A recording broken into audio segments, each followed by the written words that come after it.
Hello, welcome to Hear Her Sports, the podcast of long-form, intimate profiles of female athletes breaking boundaries, speaking up, and living with power and confidence. I am your host, Elizabeth Emery. Today, I am absolutely thrilled to be joined by Coach Muffet McGraw, the longtime coach of Notre Dame's women's basketball team. Truth be told, I have a bit of a fangirl thing going on. Of course, Coach McGraw's viral response to being asked about women in leadership at a 2019 Women's Final Four press conference is spectacular. You can find the link to that in the show notes, and if you haven't heard it yet, please check it out. But she's also a model of speaking up, taking real action where it counts, and encouraging others to do the same.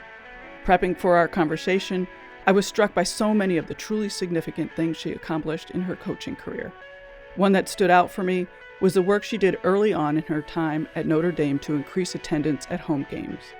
Even though at that point the team wasn't the powerhouse it became, she knew how vital school support and attendance numbers were for the players, the school, and sports gender equality. One of my takeaways from our conversation was how utterly optimistic Coach McGraw is about the future, how strong and willing to take up the fight the current generation is.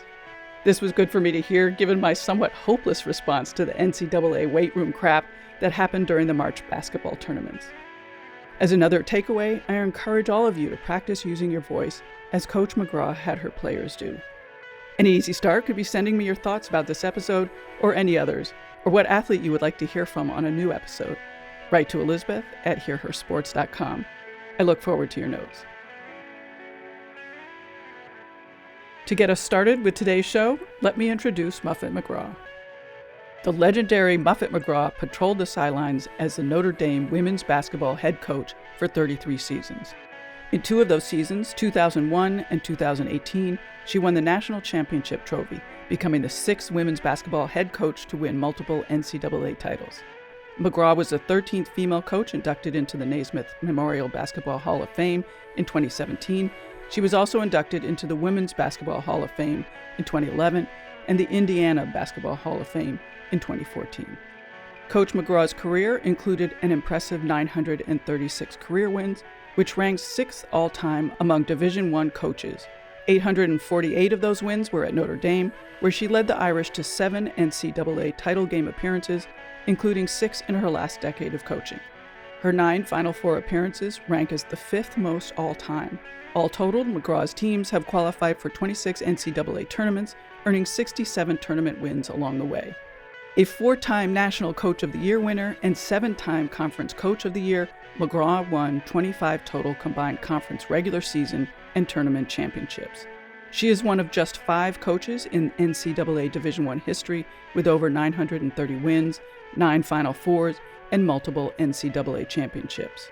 Since recently retired from coaching, Coach McGraw joined ACC Network as a basketball analyst, and just in March 2021, she joined the Women's Sports Foundation Board of Trustees. And now, let's get to my conversation with Coach McGraw.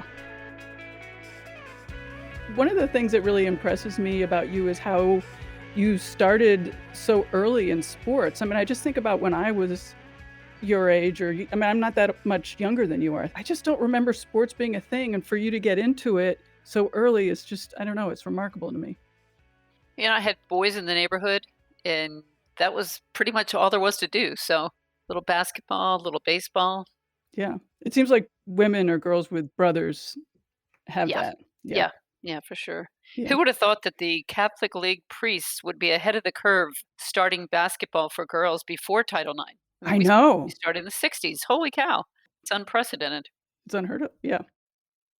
Well, I'm really glad that you're here because I was so upset with the whole NCAA basketball tournament weight room thing. And it's just going to be nice to talk about that. The visuals of that tiny little barbell set just broke my heart. And, it was just so dismissive and so openly, publicly dismissive. That's a perfect word. And it's so much deeper than that. And when we look back 20 years, women, we just take what we're given, we make the best of it, and we don't say a word. And probably back then we would have thanked them for giving us a few barbells. And now this generation is looking and saying, oh no, that's not nearly enough. We want equal. And then you started looking and you started talking about the food and then the courts and then, everything else. And these are all important things for running the tournament. But it's symptoms of so much deeper sexism.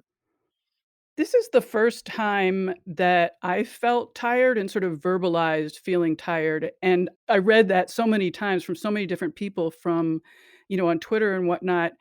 Does this feel different to you? I felt the same way when I saw it. And I tweeted something about it. And I just said, frankly, I'm just so tired of it. It's been going on for so long. I feel like we've been fighting this battle for 30 or 40 years. And Title IX came out to help us, and it hasn't really gotten to that point yet. So I'm excited about this generation because I feel like, we were kind of the pioneers when we started. We started out, we tried to fight for things, we've been fighting for things, and now this generation, they just have a whole different idea of what's acceptable. Do we have to continue fighting, our generation? I think we do. I think we just need to support and encourage this generation because social media has changed everything, hasn't it? Mm. I mean, you look at pictures now, you're looking at video now. It's one thing to say, oh, the weight rooms weren't the same. But when you see the stark contrast, I think that's what's making the difference. Sedona Prince's video, TikTok video was just fantastic, and when she's panned around and showed all the space, that was so great.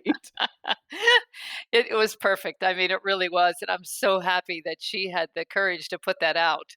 Yeah.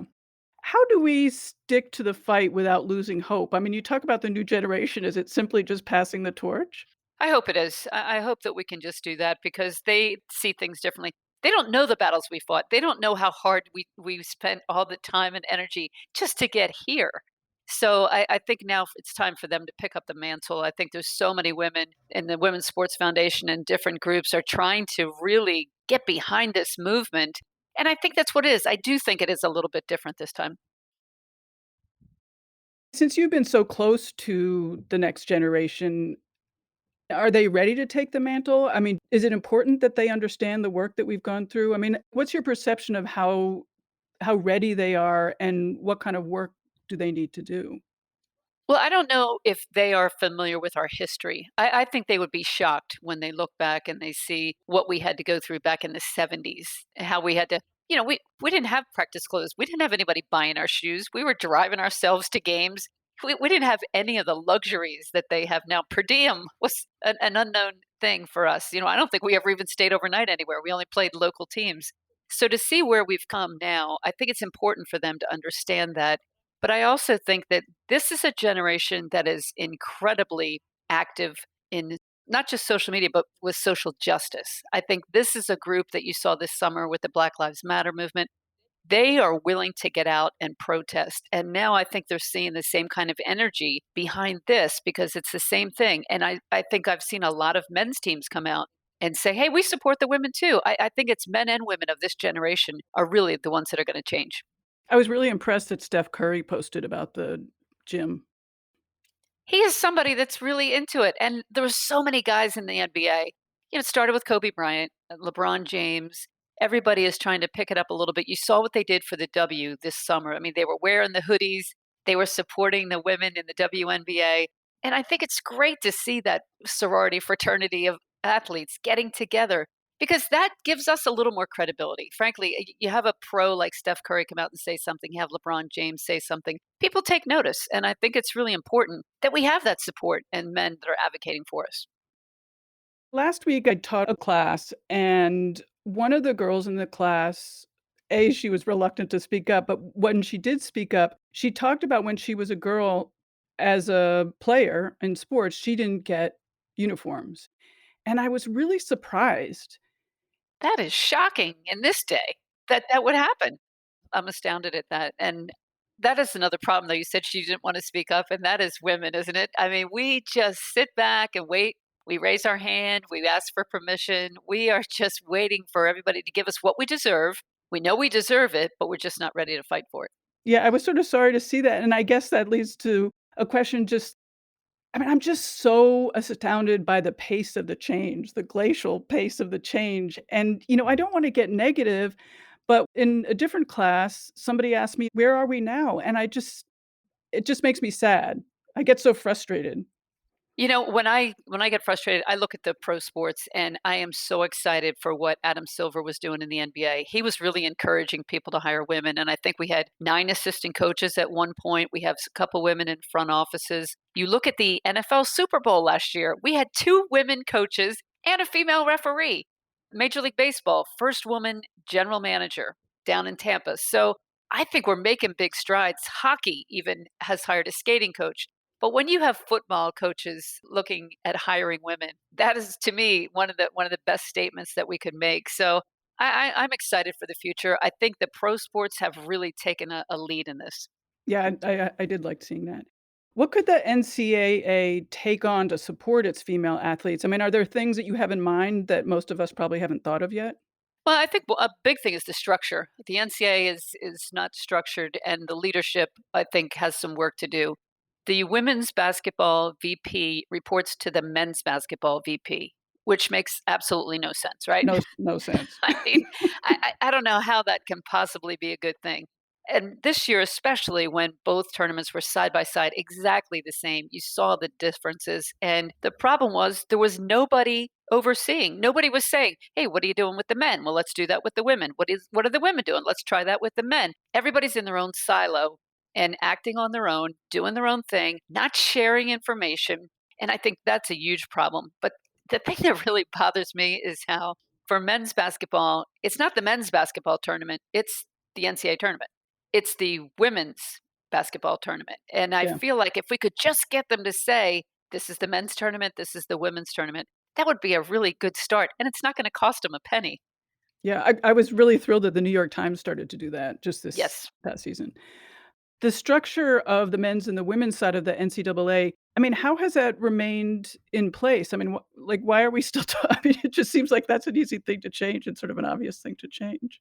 It does, doesn't it? And I think again, it comes back to the leadership. I think if you're accepting of this, you're the one that put it in play. So obviously the president of the NCAA must think that's a good way to run a business when clearly it is not. Right, right. Another thing that I've been thinking a lot about during all this discussion about the issues and also, like when I talk to my guests about issues, is are the issues distracting us from the sports? We wondered about that because we had a great tournament. I mean, the parity on the women's side is finally here. We had so many great games. The attendance, of course, wasn't, allowed to be any better than it's been, but we did on ESPN set some great marks for ratings. We were way above the past few years. People were watching, people were interested. Even back into the Sweet 16, the round of Sweet 16, we had really, really great games. We had terrific games in the Final Four. So interest is up. I think we do a poor job of marketing and promoting the women's tournament. All of the sponsorship that signs on for the men also sign on for the women, but they don't activate for the women because no Mm. one's asking them to. So I think there's a lot of work to be done there too. My only experience with the March tournaments is the MAC tournaments in Cleveland. Mhm. And when I went, of course, the women's games were at 11 o'clock, and none of the fancy concession stands were open, and I thought, how and they're gonna tell me that they don't do better because, there's not a bigger audience, and I thought, "Who can come to this?" Oh, I know. That is so frustrating. And that happens all the way down to high schools and colleges. You have the girls playing, Wednesday afternoon, the boys are playing Friday night. And Right. no wonder they get more people to the games. It just, there's so many things that just kind of the perception and the optics look bad, but nobody's trying to change it. I had no idea what I was getting into when I started the podcast, and it became clear right away that it was such a intricate web of stuff, which has been exciting in a way. So let's move forward. You recently joined the Women's Sports Foundation. So, and now what? What are you going to be tackling? Well, I'm on the advocacy subcommittee, which I love. So all of this NCA inequities, that is all right in our committee. So I'm excited about that. And I just love the women on the committees.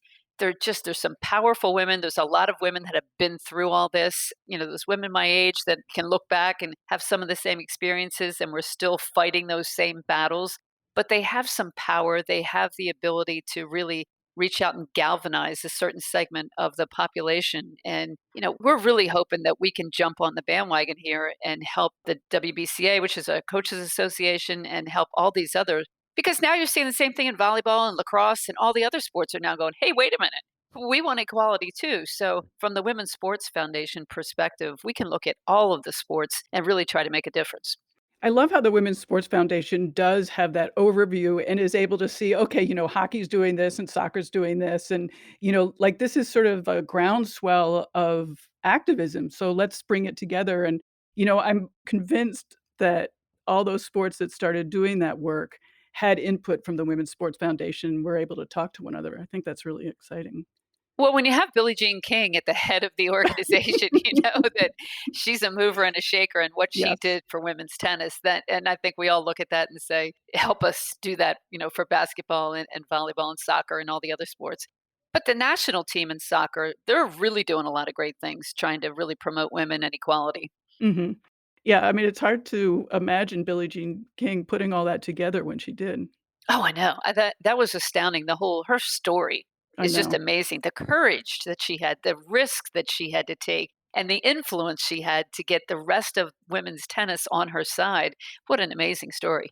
And she was doing that all the time when she was playing, and so she did have a big risk to take. Huge risk. And then of course the big match with Bobby Riggs. I mean, that could have been a real blow to the whole women's tennis had she lost that match. So I think that was something that also just really sparked a lot of interest. Yeah, I read her book, and I really liked that she was well aware that she had to win. Yeah. No pressure. Right, no pressure. I like also that you mentioned all the strong women on the board because that's one thing that I've been really excited about is, as women athletes sort of graduate out of their sport and have earned some money, they're now sort of plugging money back in and power back into the sports scene, and I think that's gonna make a huge difference. It does make a big difference. And one of the problems that we were talking about with this whole thing with the NCAA is that we need somebody that has the history because the NCAA would come out and say, well, you never asked to use the March Magnus Lodo. You never used to ask this question or that question. And these women are saying, oh, no, we asked that 30 years ago. We asked that 20 years ago. So having kind of that institutional history is really important so that we know that these are some things that we've been trying to fight for years. So when the law firm who's doing the study on the NCAA comes out, we'll have a lot of good information. You may have answered this already, but do you like, is there something really particular that you have in your mind that you wanna accomplish while you're on the Women's Sports Foundation board? I think the biggest thing I want to accomplish is just I want to see women leading as normal. I want to go out to 5 and 6 year old soccer games, and there's teams all over the field, and half of them are coached by moms instead of dads. I want this to look into high school and see women coaching women, and we're never going to get to that point where leadership is acceptable as and people think of women as leaders unless they see it. So when they start to see it growing up like that, that's a big part of it. When they turn on the TV and the movies and things and they see women, in a leading role, I think then they see it. And same thing in politics, having a female vice president. Awesome, right? Like we're one step closer to the White House. So I think it's a lot of it is perception and stereotypes. I mean, you go into the store and you go down the toy aisle, you're still seeing pinks over here and blues over here. And like, when are we going to change that? It's interesting and exciting actually that all of these social issues, like all these issues can be looked at and addressed through sports. Oh, they really can. I think we are a kind of a microcosm of society. We can show people this is how it can be done. And you look at now at the diversity, the inclusion, the just bringing all these disparate people together to form a team, and then they're on TV and people can watch and see how they interact, see how they come together, and, with a common goal. And it's so important to know that we could do that too. I was really struck when I realized that something like 90% or maybe even it's 96% of C-suite women did sports in school. Mhm. It's just stunning. It is, and, I read something like that too, and a lot of them were captains of their Yeah, team, interesting. and of course, because sports teaches you so many great life lessons, but building confidence, teamwork, leadership, having to work hard and accomplish something together. I think there's so many things you can learn from sports. I think every young girl should play some sport at some point.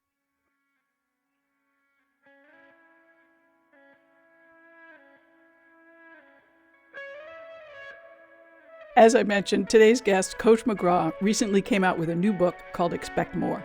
It is an absolute must-read for all women, although I do think particularly about how terrific it would be for teens and young women starting their careers. Buy it from our bookshop page, from the guest-recommended book list at hearhersports.com/books. Ordering from Bookshop is such a super easy and absolutely pleasant experience. Plus, anytime you make a purchase from our Bookshop page, you are supporting the podcast. So thank you so very much for that. The podcast takes time, and it also takes money for hosting, recording, and other tech needs. Thank you for listening and for keeping us going. Find us at hearhersports.com/books. Well, let's talk a little bit about your new book, Expect More. It's really terrific. What did you want people to get out of that? Well, it's funny. People ask me how I came up with the title, and I said, because women don't. We never expect more, right? We always are the ones that are the good sport. We'll take what we get, we'll make it work, we'll figure it out. And this is about women, especially from my perspective as a coach and looking at these talented young women coming up and thinking, this is a time when you need to learn to use your voice. I've read something that women lose their confidence around age 11, and it doesn't really come back till they're in their 20s. So trying to get them to understand how important it is to use their voice in the community, to do things, and it's okay for women to be confident and have a swagger. And that is something that's not really a feminine trait, right? To have a swagger, to believe in yourself, to be outwardly promoting your team and yourself, because we're supposed to be humble. We're supposed to be team players. It's like, fight for yourself, but don't fight too loudly because, we don't want to upset anybody. And, I read that men ask for a raise 4 times as often as women, and we never ask for as much. And we never seem to have the ability to go in there and do what the guys they're just so much more confident. They network better. They do so many things that we can learn from. I like that you talked about how a lot of your players came to Notre Dame unconfident.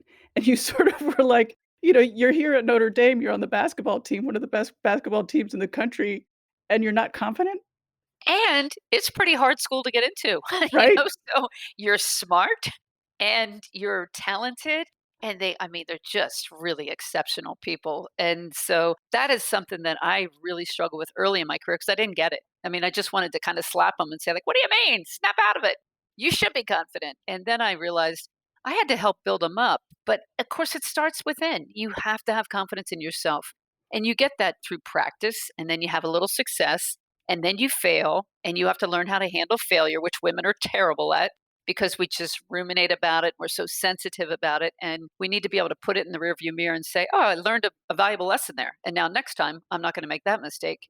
And so I can move on.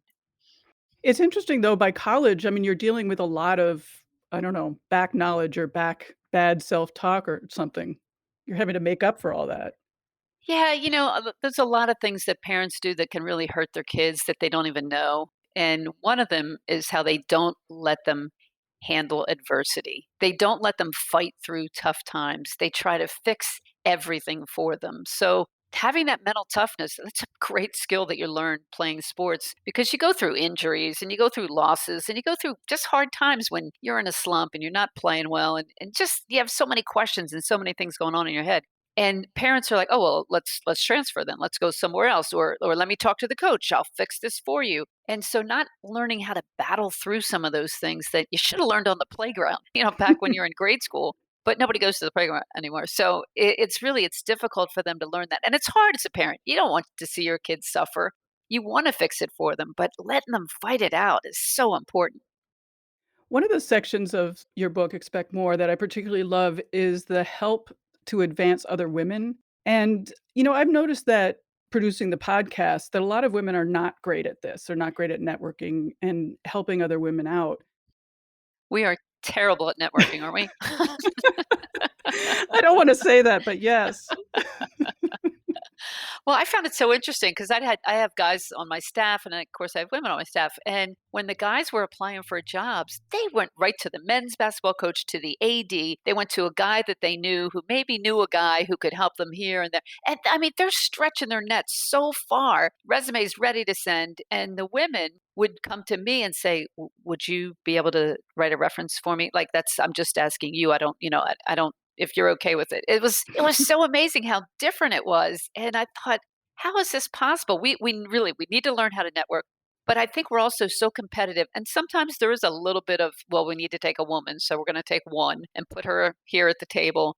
And so we're so competitive trying to get that one seat that we don't take the time to help. And that's what, Ruth Bader Ginsburg is like my hero. And, she said, like, when one person opens the door, you got to leave it open and you got to reach back and pull some other women through. Yeah, we are still dealing with that one seat and having to fight for that one seat, or I'm not even sure if it really is a one seat. It's like this perception that there's a one seat. And it's kind of like, well, tell me about what the women think about this. You're like, we're all different. Yeah. This may be more of a philosophical question, and you've already addressed it a little bit, but you talk and write a lot about the traits of women that you've noticed in your coaching career, needing to build more confidence or swagger, sensitivity to criticism, needing to be liked, not networking like the men do, and on and on. And I've noticed and spoken about that in relation to the podcast. But I also worry about making those generalizations because I don't wanna stick those characteristics to women because I think they're nurture or socialization, and I know that a lot of people think that they're intrinsic, and I don't wanna, like, give them, like, more fodder for that thought. Yeah. Oh, I definitely think we're conditioned, we're raised, society does it to us, right from the moment of birth. You get your pink or your blue, and you get those kind of toys and clothes and colors. And then I think with girls, it's always like, oh, she's so pretty, oh, she's so cute, and you never hear people saying, oh, she's so smart. Like that's the trait I want to have in my daughter. I want her to be smart. I want her to be strong. I want her to be brave. But we don't talk about women that way. And I think it really we have to change absolutely everything about how we raise our kids. And I don't know if you read We Should All Be Feminists by Chimamanda Adichie. And I had made my team read the book, and I said, okay, who's a feminist here? And like two people raised their hand. And I said, feminism is like equal for women. Like that's what we mean. We want to have equal. And they were like, "Oh, well, in that case, then I guess I am a feminist." But it's got like a negative connotation, and there's just so many things that we're still fighting for that I'm not sure when we're gonna get there. Why do you think it's important to point out those traits or sort of mark that they're different than the men? Well, I think in order for us to compete and to get to that place, because these women, they want to be CEOs and they want to be in business and they want to be out in the workforce doing things and changing the world. And you can't do it if you're too sensitive or if you're risk averse. And you made a mistake, so now you're gonna like fall back and not ever take a risk again. So I think it's important that we kind of change the narrative and talk to them about things like that. And we used to put things on our mirror in the locker room. I am strong. I'm confident, I'm resilient, I am determined, and those kind of things because people still talk about how they look and what they're wearing and so many things, they're treated differently. The referees treat the coaches differently. The fans talk about the players differently. You look in the WNBA or, I saw somebody saying like, I could return Serena Williams serve. No problem. Some guy that never played tennis. And like, that's the kind of stuff we're still putting up with, which Right. is even more frustrating.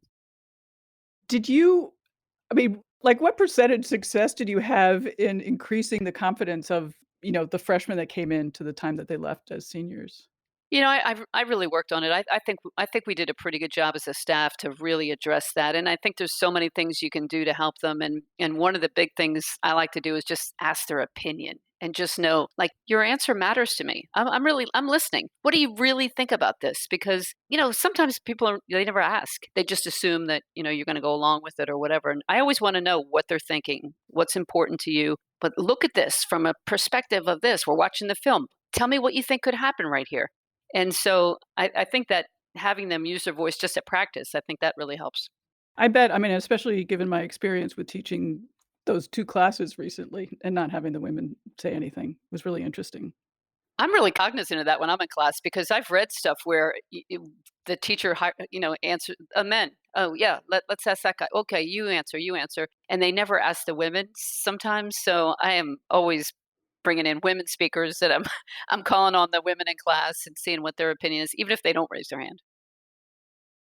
Have you seen a difference in your players from when you started coaching to when you left? No, I think a big difference, and I think a lot of it was my leadership style.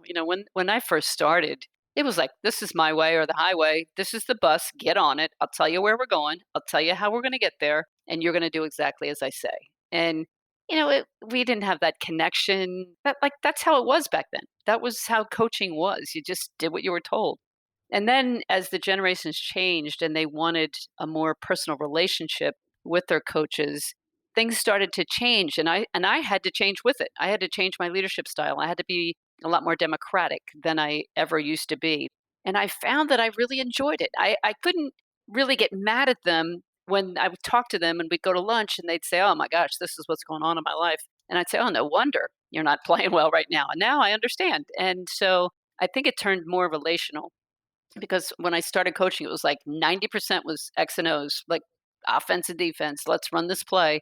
And now 90% of coaching and really leading is relationships. Like, what traits have you noticed and been particularly happy to see in your most recent, players, the high schoolers that you're looking at?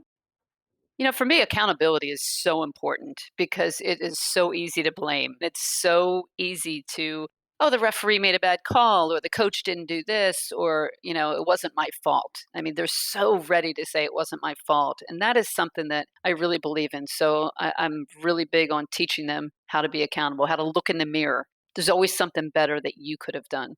And then the unselfishness, I think, is really easy for women. I think we're just generally team players. We are good collaborators. We work well together. But having some trust and some honesty, because if you are on a championship team, you need to have a culture where conflict is going to happen and it's going to be okay. And that is something that girls are not good at. Nobody wants to hurt anybody's feelings. And so you have to really build up that trust to be able to hold your teammates accountable for things. And that's a tough thing for women. Yeah, it is. I think it's interesting that you can teach it. Well, it's not easy, and I'm not sure it always gets across, but, we do personality tests to find out, like, what is she really like, and then we can kinda joke about it and to say, "Oh, that's your sensitive blue side coming out right now, so think about that a little differently," and it's a little bit easier to work with them. I'm not exactly sure how to ask this question, but I've been thinking a lot about competitiveness and aggression in women in sports, and I think why I'm thinking about it is sort of I think there's common preconceptions of what those 2 things look like for women, and I'm not always sure that that's the reality, and I just would love to hear what your thoughts are about that. Yeah, I think you're right about that. I mean, I've been competitive my whole life. I mean, I always wanted to win. I was a poor loser. I never won a sportsmanship award. I mean, I was just like, I want to win, and that's all I cared about. And I've learned a little bit since then. But the aggressive part, like I think that is tougher for women. So when you watch them on the court, and we have a lot of women that they kind of hold themselves back, and trying to get them to really just go all out. And then when you see somebody that does, that's the secret, I think, is having that be contagious. Getting someone who, like a Skylar Diggins, who came to Notre Dame and changed everything because she was just so competitive, and it kind of raised the level of competitiveness. But I was constantly saying, like, it's okay. It's okay to compete. You know what? We're going to throw away the whistles and you guys just battle it out. Let's see how that goes. And that was hard for some of them. Some of them loved it, but it was hard for some other ones. I mean, we talk about women traits, I mean, women aren't supposed to be mad either. Oh, I know. We're not allowed to get angry. I remember Condoleezza Rice came by. She's a Notre Dame grad, and I had her talk to my team, and I asked her that. I said, women, like, we're not allowed to be angry. She said, well, she was Secretary of State during 9/11. She said, I was pretty angry, and I think that was okay. And I said, yeah, but we're just emotional, and we're losing it, and we're hysterical. Where I see these men on the sideline, I'm going, "No, they're emotional and they're hysterical and they're losing it, but we're just cast in a different light." Yeah, I mean, and that's the problem. There are, in fact, real negative consequences sometimes for women to get mad, Yeah, you look at when they draw I saw a cartoon with, Serena, and she yelled at the referee, and right?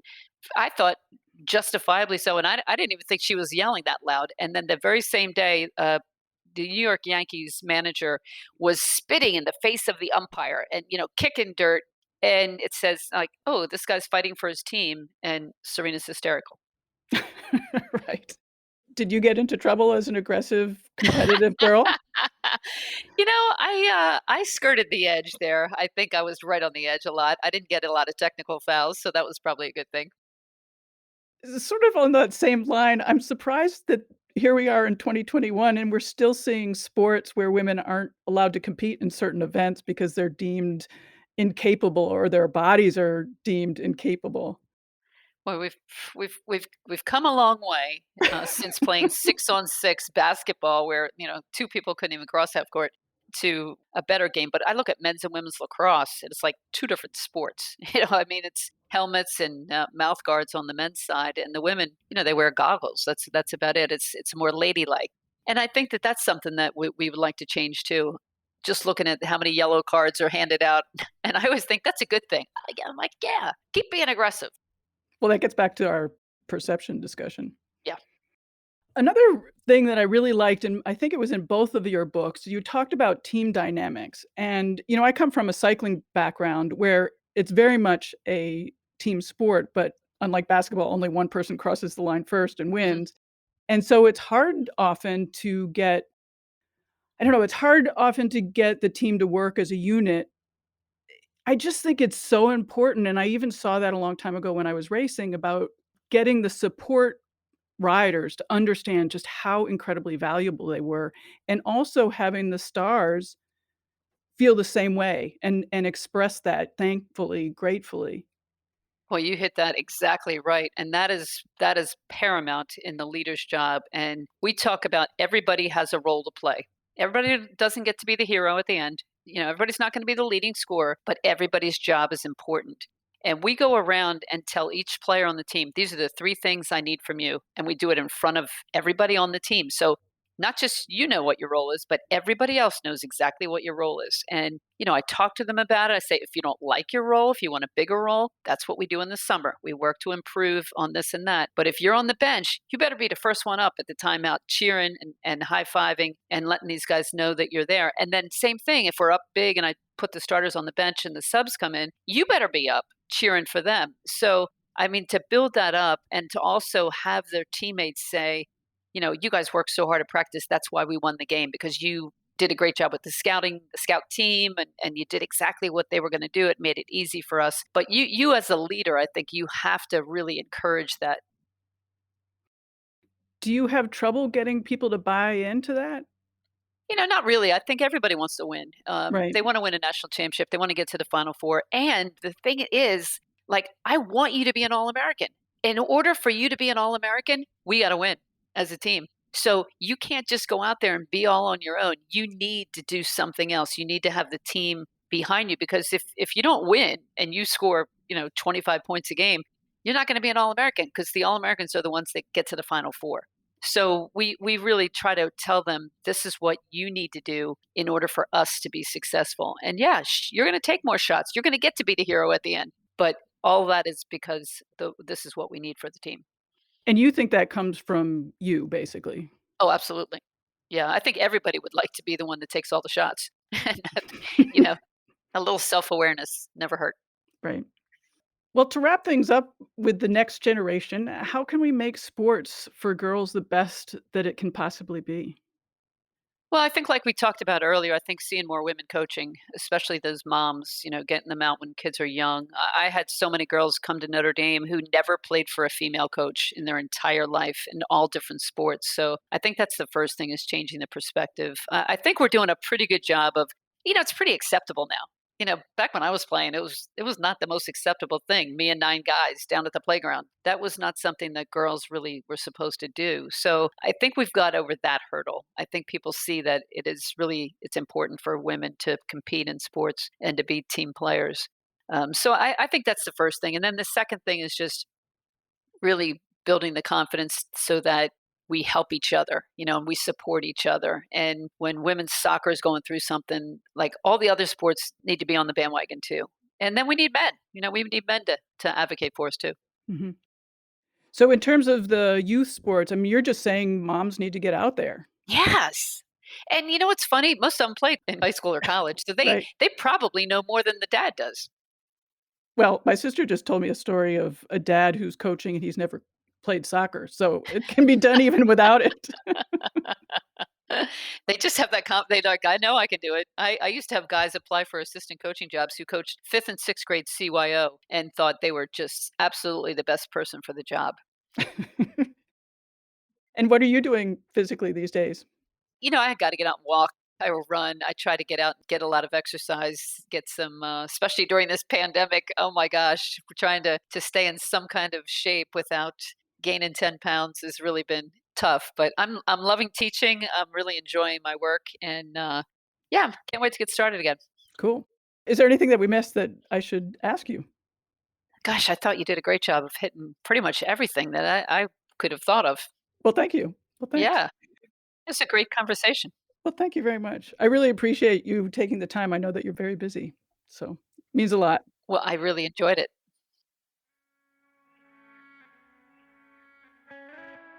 That's it for this week. Check out the show notes for links to things we discussed, including a link to the Women's Sports Foundation, an important organization leading the way in women's gender equity. I've also included the link to Coach's viral response during the 2019 Women's Final Four press conference. We would love for you to join us on Patreon at patreon.com/hearhersports. For only $5 a month, you will receive special Patreon-only content. And as they say, that's less than the cost of a latte. Supporting non-mainstream media outlets working to improve the coverage of women's sports has a big impact, so we thank you. You can also support the pod by buying books through our bookshop page at hearhersports.com/books. Muffet McGraw's Expect More is a great place to start. So you never miss an episode, subscribe for free to Hear Her Sports on Apple Podcasts, Overcast, Spotify, iHeartRadio, Stitcher, or wherever you listen to your podcasts. While 44% of athletes are women, only 4% of the media coverage is about women. Hear Her Sports aims to shift the scale while inspiring women to be their best. This is Elizabeth Emery for Hear Her Sports. Until next time, bye-bye.